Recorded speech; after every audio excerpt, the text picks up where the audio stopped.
We discuss this further with the Deputy Minister for Forestry, Fisheries and the Environment, Deputy Minister Narend Singh. Deputy Minister, good evening. Thank you so much for your time. Really do appreciate it. South Africa, by and large, still faces a threat of rhino poaching, especially the parks, or at least the sand parks properties that the South African government looks after, where there's still a large number of poaching taking place. Just about 230 rhinos were poached in the first half of this year alone. There is a call for greater efforts towards making sure that conservation exercises like dehorning of rhinos happens more frequently and more seasonally. It does cost a lot of money, but it needs to happen. Talk to us about where the government has a new plan on rhino conservation. Good evening to you and your viewers. I'm sorry, I've just driven out of the Mpolozi park, and maybe my signal may not be too good. Today is World Rhino Day, and it is a day when we mark World Rhino Day, but we also celebrate and commemorate the loss of the hundreds of rhinos that you've spoken about. But we celebrate the fact that we are slowly being able to deal with the issue of poaching. And one of the methodologies that has been used, particularly here at the Mpolozi Park, is dehorning of rhino.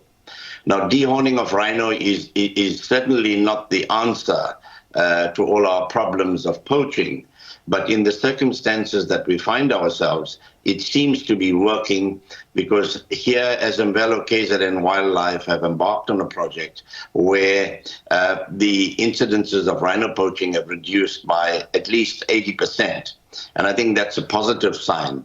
But like I say, I mean, the cherry on the top will be when no rhino is poached at all in any of our South African parks. Yep. Deputy Minister, there's absolutely nothing in the South African Constitution that outlaws explicitly the sale of rhino horn. It's a practice in South Africa because it's a global practice the world over. We've failed at killing off the market where the demand stems from, and that is typically Taiwan and Southeast Asia. There has been calls for the regulation for the sale of rhino horn in a regulated market so that it kills off the unregulated black market, so that rhinos don't have to die when they are dehorned by poachers. What are your views on that? Yeah, that is certainly something that's on the table, whether we legalize the sale of rhino horns. But at this moment in time, it's a debate that we are entering, not only within government, but with NGOs and other partners. But I think the solution to this would be for us now to be very tough on any poachers that we find poaching these animals, these historic animals, and make sure that the justice system deals with them very harshly and puts them behind bars for a long time to come. Now, the problem that we are having, it's not the people that live around the parks that are poaching, but it's kingpins that, probably international kingpins, that are paying people to poach these animals for a pittance and then sell these rhino horns in places like Vietnam and other parts of the world.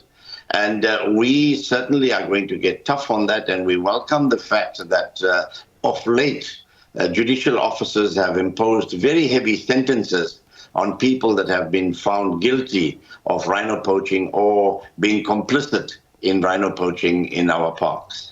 Yeah, it is largely parks that are bordering countries like Swaziland and very specifically Mozambique that have fallen victim to rhino poaching, because those countries have been ripe for rhino poaching syndicates to operate in. That's testament to South Africa's porous borders, particularly on the Mozambique end of things. Is there thinking at the moment in calling in the military to provide special personnel on border protection for parks that border Mozambique in particular?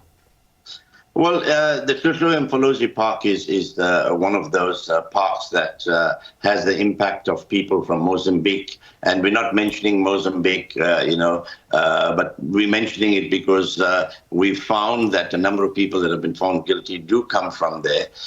What we are doing is we've provided, as the National Department of Forestry, Fisheries and Environment, the Mvelo Wildlife, 40 million rand to erect fences around the park. They seem to be having a salutary effect. And I was taken through a very confidential nerve center earlier this morning, and this nerve center, comprises of cameras and monitoring of all our borders. So I think we are slowly winning this war, but we'll only win this war completely if we bring communities on board to be the eyes and ears of the authorities. And I was very pleased that at the gathering that we had today, we had a member of the royal household, we had Amakosi from around the area, we had NGOs, we had SAPS, and I think with this collective effort, we will be able to deal with the issue of poaching.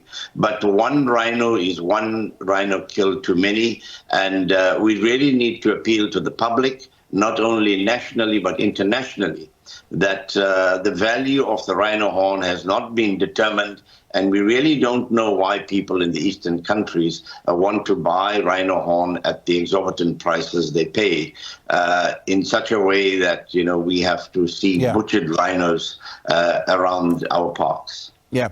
Deputy Minister, thank you so much for your time. I really do appreciate it. Narend Singh, the Deputy Minister for Forestry, Fisheries and the Environment. Of course, that is a very painful conversation in South Africa.